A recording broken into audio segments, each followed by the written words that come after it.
Hello. That's all I have to say. I'm Scott Gordley. I'm the chair of the Art and Design Department, and I want to welcome everybody that's here tonight. I think this is going to be a fascinating lecture. We got two fascinating speakers. I also want to say that the Margaret and Herman Sokol Science Lectures are typically held twice each year, and they are designed to bring leaders in their field to campus to share their discipline with a wide and diverse audience. Tonight we're especially pleased to host a program that thoroughly blends the sciences and the arts. I don't know how many of you read the New York Times yesterday, but there was a very timely article that connects with this lecture tonight, and it involves two research scientists, I believe in Brooklyn, who are working on a theory that you can block the memory. In other words, you can instill through a drug the ability to forget, which makes me feel like I'm ahead of the curve because I can forget without the use of a drug.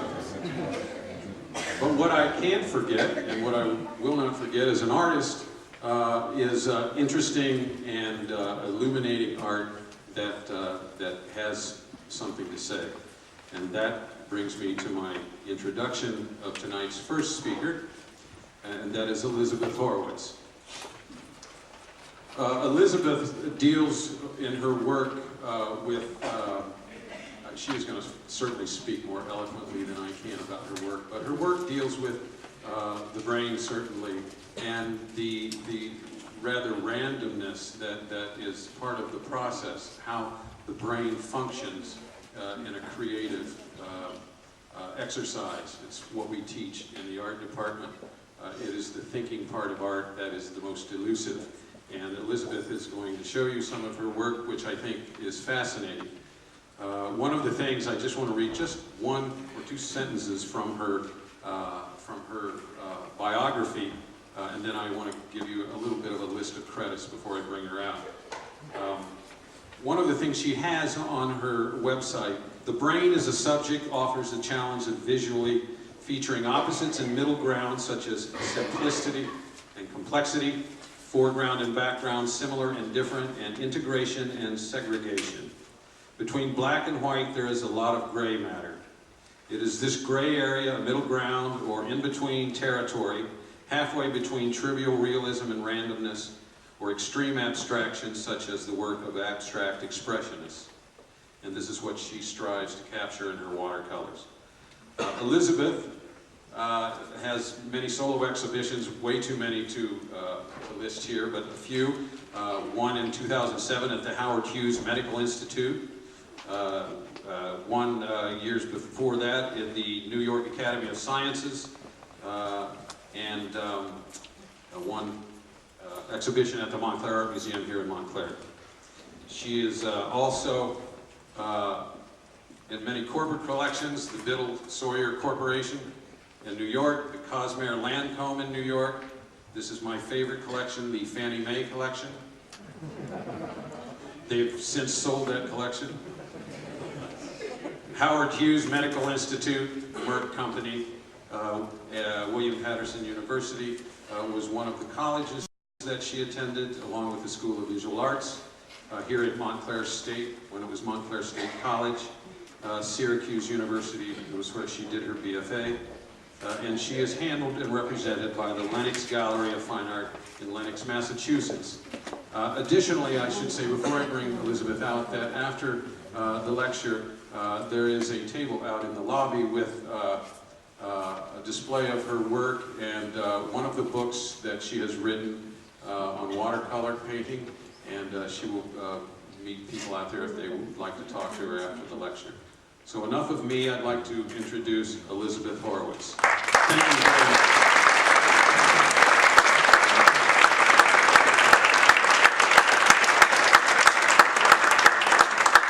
Scott, that was a great introduction.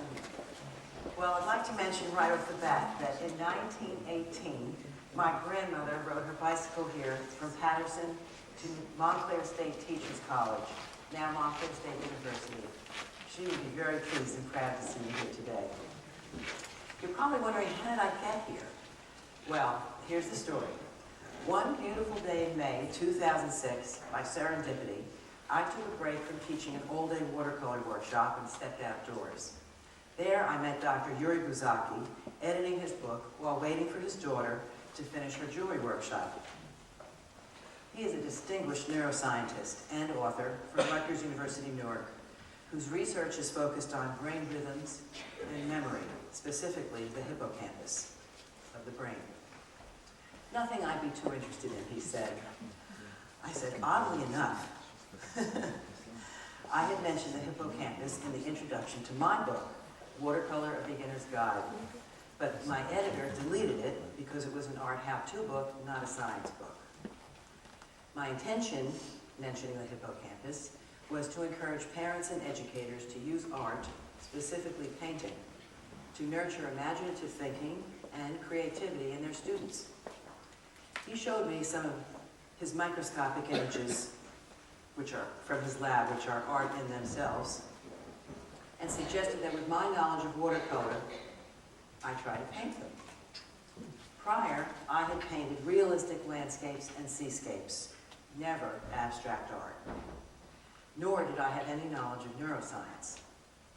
I took up the challenge and resolved to lift my self-imposed constraint to paint realistically and use neuroscience, the last frontier, as subject matter, as a new starting point to go abstract.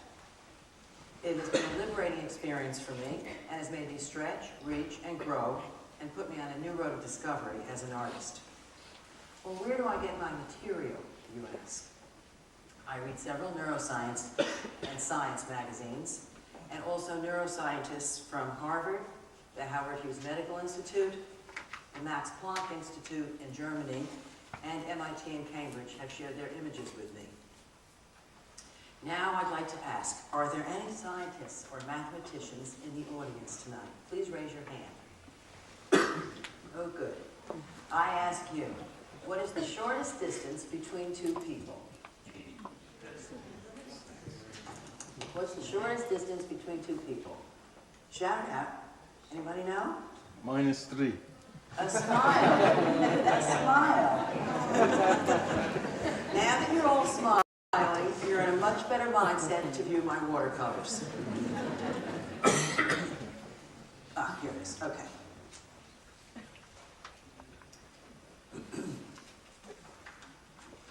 This painting is called Flight Control. It's an acrylic painting based on the flight muscles of the fruit fly Drosophila. Neuroabstraction is what I call the art that you're about to see. It's a name I've given this body of work. I copyrighted it, and I think it kind of expresses what it is. This is the first image that Dr. Buzsaki showed me in 2006. This is where I began. This is a picture, a photomicroscopic image from his lab of the hippocampus, greatly enlarged, many, many times enlarged. One value of my art is to reveal the beauty in the scientific images. The name hippocampus is from the Latin for seahorse, because of its fanciful shape of two interlocking C's. You might be able to see them. Here's one, and then they interlock. You changed your mind. That's where the hippocampus name comes from. He suggested that I try to paint this in watercolor. Well, perhaps I'm one of his experiments. Ironically, it's become as much an experiment for me. I'd never seen anything like this.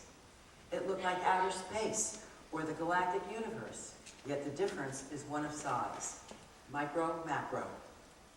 The connectedness of the universe, the anastomatic or branching system, similar patterns, the play of background and foreground, and especially the concept of painting where the mind dreams, creates, and ideates, captivated me.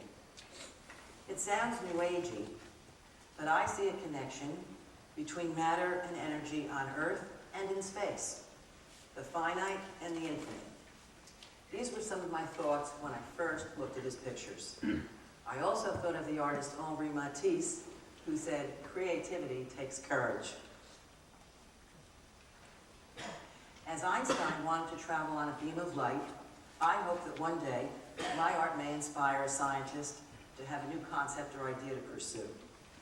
My goal is to paint abstract realism, the fine line between art that is real yet abstract, to make that which is invisible visible, or that which is intangible tangible. I do this by extrapolating essence and information.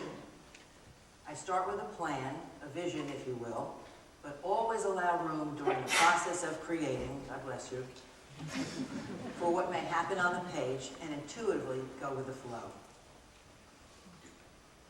Now you can compare the reference photo on the left and my painting on the right. The important thing in art is not what is, but what you do with what is.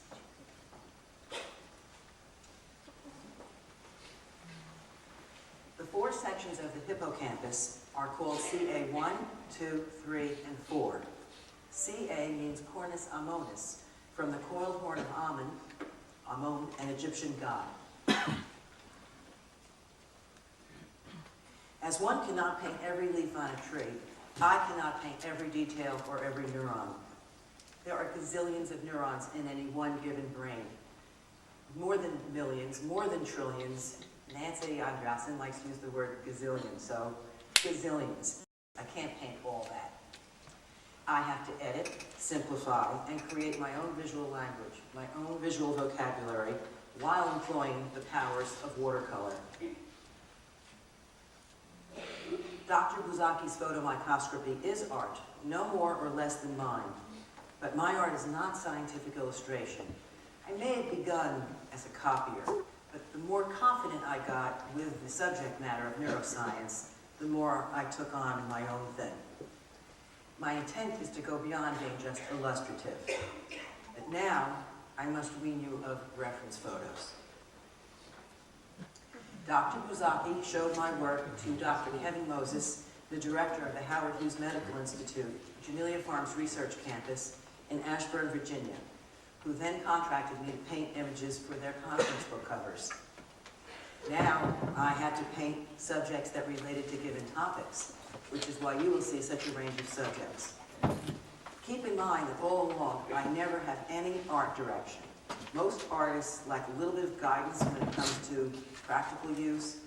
No one ever told me what to paint, how to paint it, what medium, nothing. No art direction.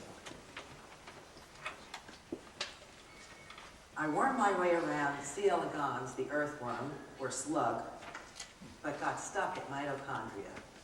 I had to figure out a way to make mitochondria beautiful and new. I observed the shape of mitochondria. That's mitochondria. I thought shape. The shape reminded me of the now iconic fern shape in cut paper of artist Mitochondria Matisse, hence Mitochondria Matisse.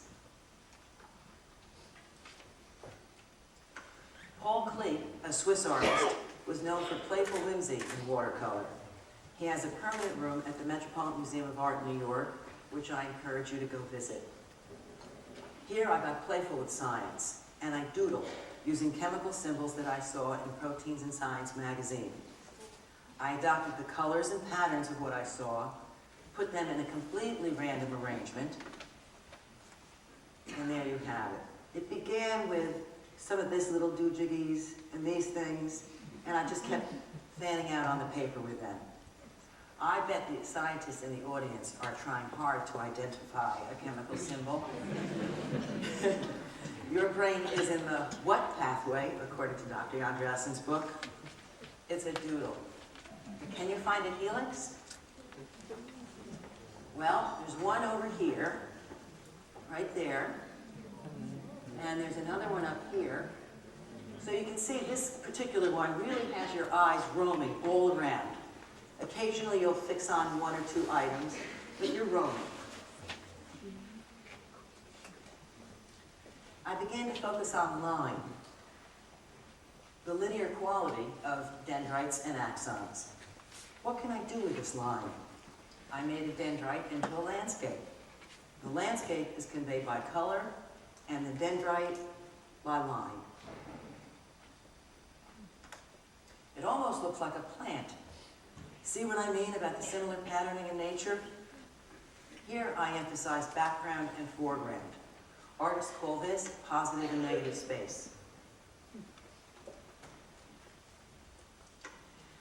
I feel that I'm still not capturing density, a feeling of depth. So I begin to combine large washes of color with line. Beaded dendrites. See the little beads? It's one giant dendrite.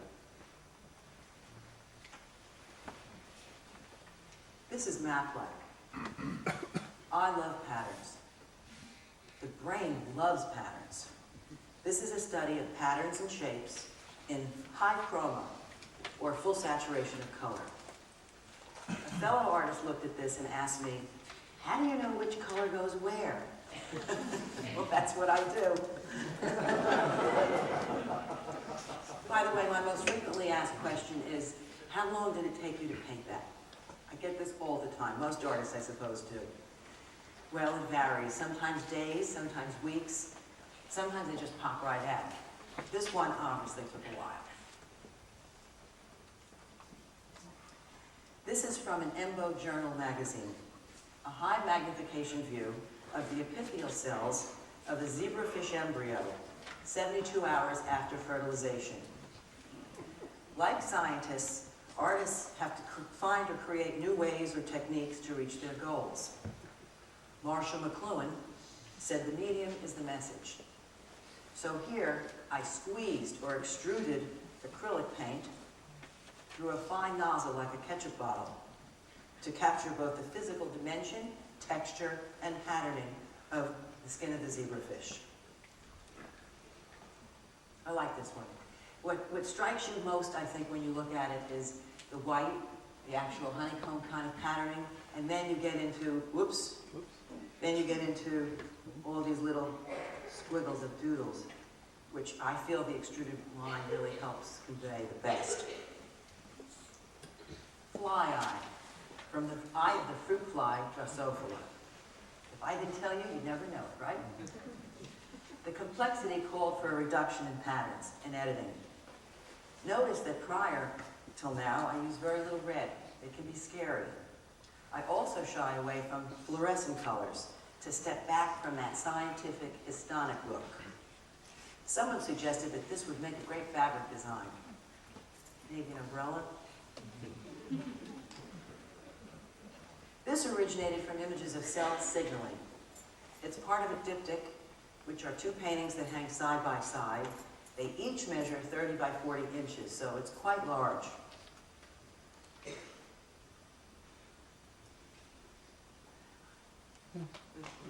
I tried to capture a galactic outer space look, as well as convey neuronal plasticity at a synapse.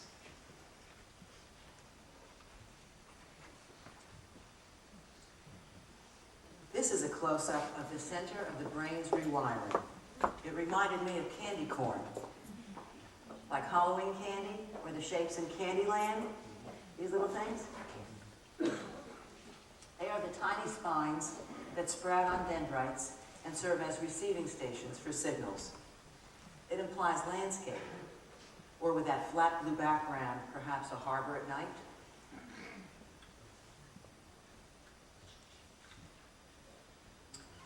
I painted 3 versions of this one.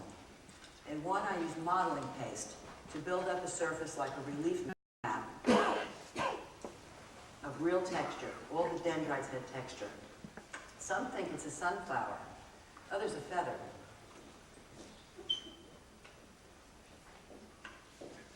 Here I'm trying to create the dimensional depth of a neural system, like the depth in a forest. This is a landscape of the mind. The texture is due to the granular quality of the pigments settling into the valleys of the watercolor paper. Feel an atmosphere?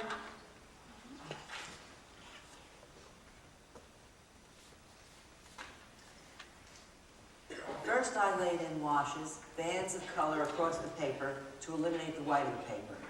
Then, while still wet, I drew calligraphically with a brush to create different shapes and strokes while using different colors in various values. When painting in layers like this, it's important to know when to stop. You also have to paint in a rather beat-the-clock fashion because in watercolor, your paper has to be just the right amount of wet. Not too wet, not too dry. So you're really on beat the clock to get what you want done in that short period of time. Now I've gotten a little more confident with my subject matter and I start to really let go a little bit and not be quite such a copier. I like the idea of big washes of color, maybe a big band of color behind the subject. An artist's goal is to hold the viewer's eye for longer than 2 minutes, long enough for the art to make a big enough impact to enter their memory. Technically, we try to lead your eye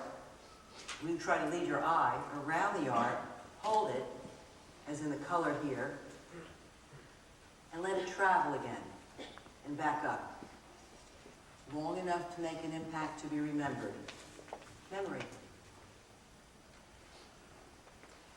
Here I use the artist's full toolbox of color, lines, shapes, patterns, and dimension. This is a smaller, simplified version of memory, the prior image. It's at Hebrew University in Jerusalem. The band got brighter, and the cortical neurons fewer. One day, I got a call from the director of the McGovern Institute of Neuroscience at MIT, who had seen my painting Memory. He thought Memory looked like a neural garden. I said, Bob, mind if I use that title? So here's my neural garden, I'm proud to say, collection MIT. A forest, a memory, a garden, why not a reef?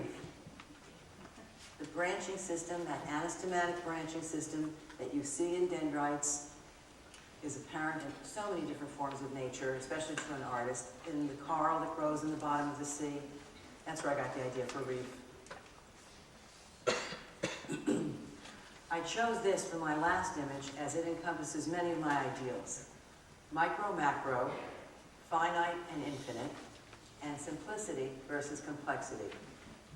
The aesthetic is a battle of details against the whole composition. Just like the brain, just like memory, just like art, just like creativity. The aesthetic is a battle of details against the whole composition. Now I'd like to leave you with a creative exercise tonight that I call the longest line. When you have a few moments, take a pencil and a sheet of paper and hold the paper horizontally. Draw the longest line that you can with your pencil from the left side of the paper to the right side without lifting your pencil off the paper. Draw a maze, contour lines, wavy lines, squiggles, your choice. There are infinite solutions.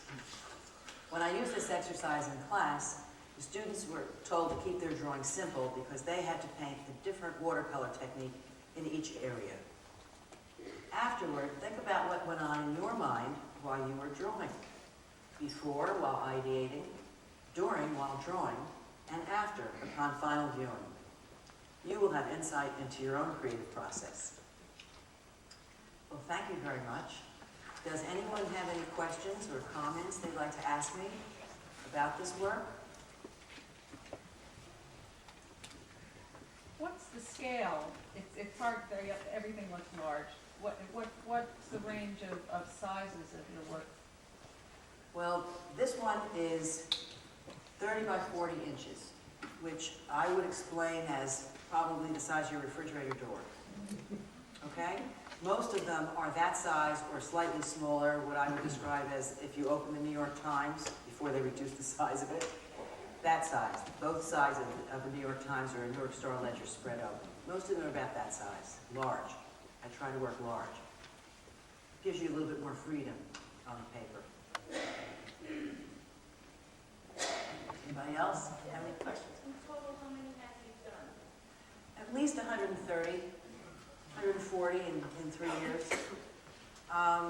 They just keep coming. They come up in my head and they just gotta come out. And they just keep coming. So I just keep going. And I get on a kick where I got an idea like this big streak of color behind the subject and I just keep going with it.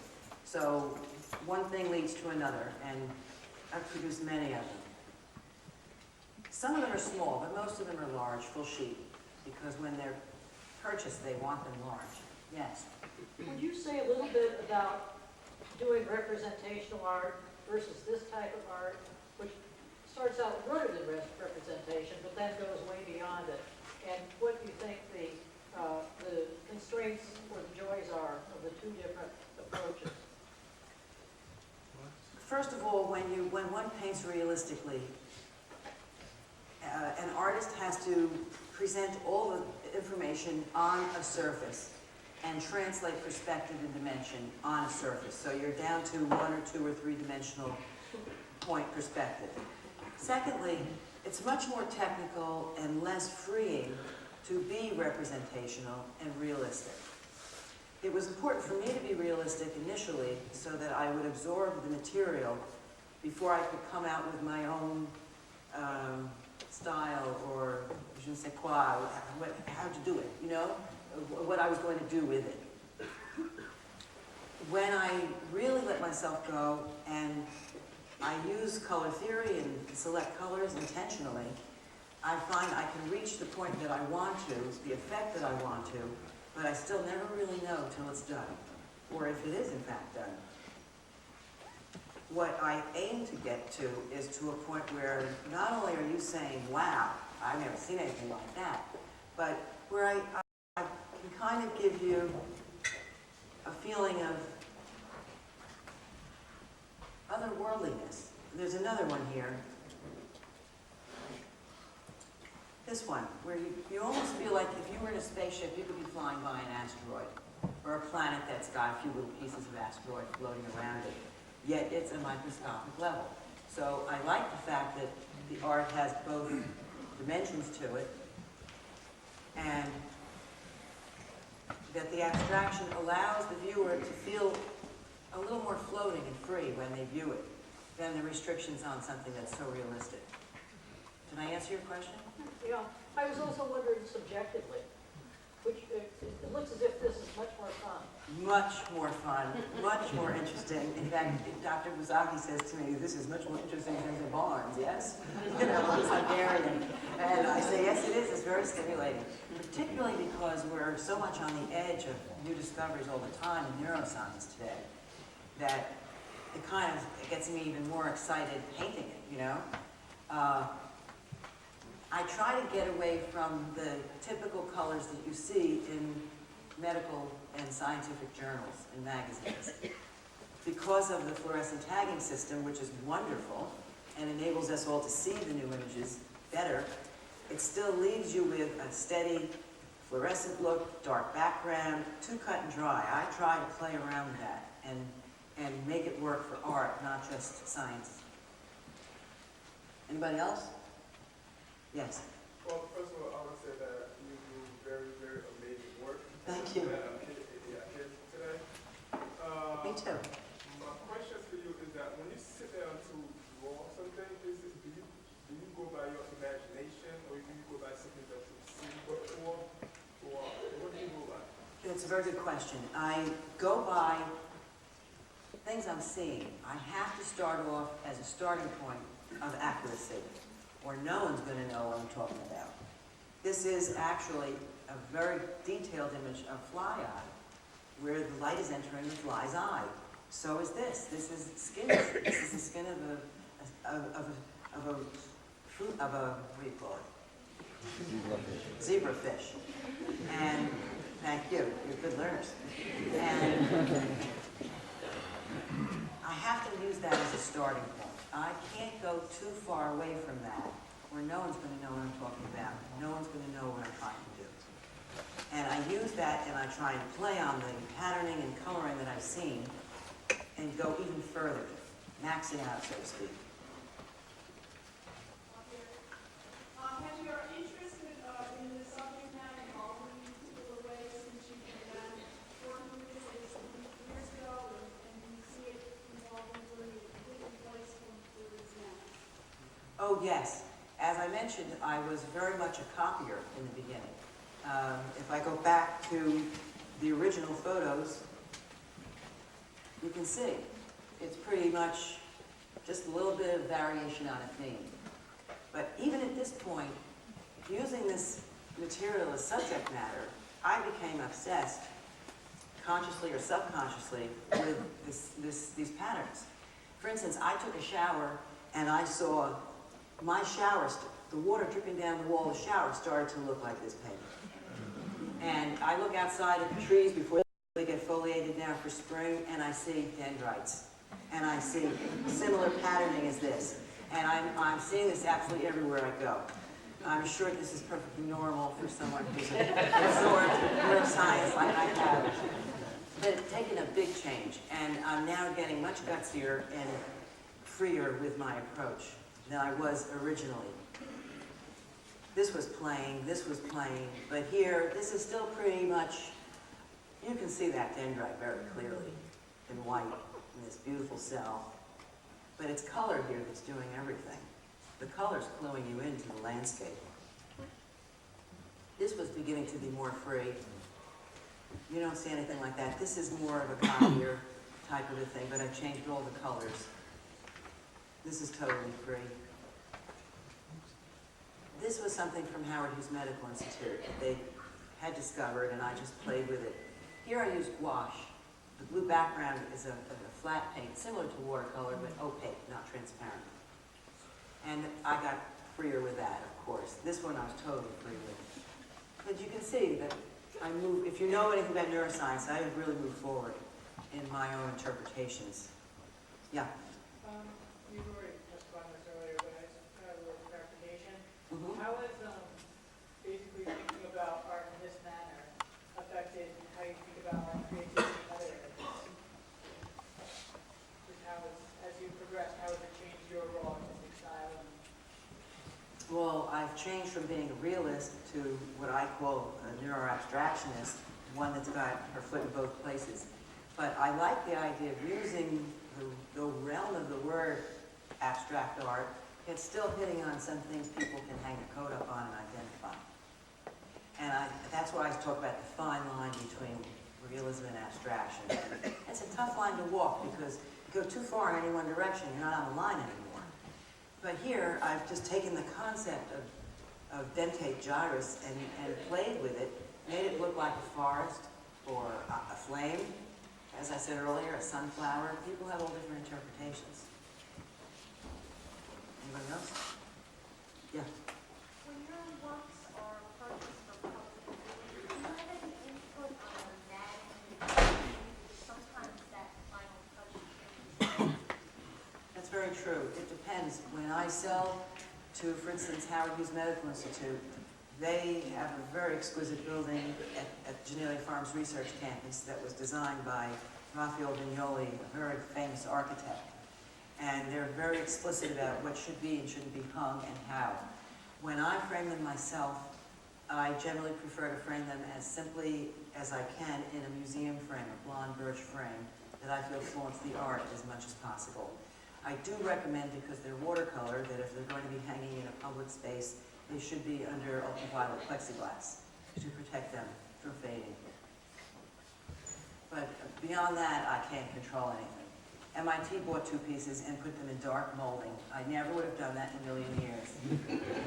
Matches their office, they're happy, I got my check, that's their business.